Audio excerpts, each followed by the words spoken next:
Welcome to the channel. Today I'm going to show you how you can quickly and easily free up storage space on your Gmail account.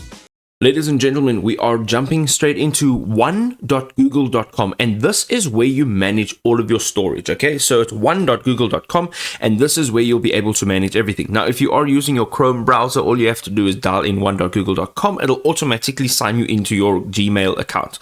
So what you want to see here is on the left-hand side, you'll see home, and it gives you a bunch of information, but what we're looking for is storage. Now, under storage, you will see three main sections where your storage is being used: Google Drive, Gmail, and Google Photos. Now, if you go into the first one, Google Drive, of course, this is your Google Drive that's linked to this account. Here you will see all of the items that are in your drive, and you can simply go ahead and delete what needs to be deleted. You can also just view them.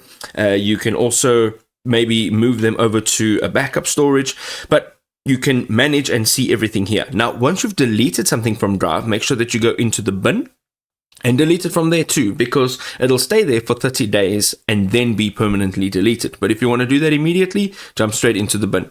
The next thing is if you use the Gmail button over here, this will take you to your Gmail.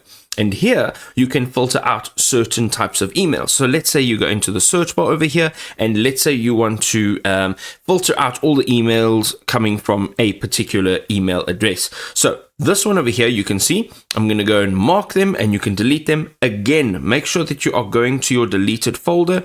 It is right over here. So go to your bin and delete them from your bin. They will automatically also be deleted after 30 days, but make sure that if you want to clear up storage, delete them from there manually.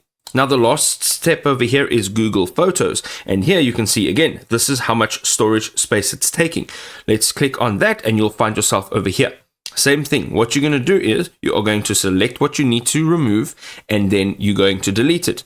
You will also find a bin here, so make sure that you are deleting what's in the bin immediately, unless you wouldn't mind waiting for the 30 days.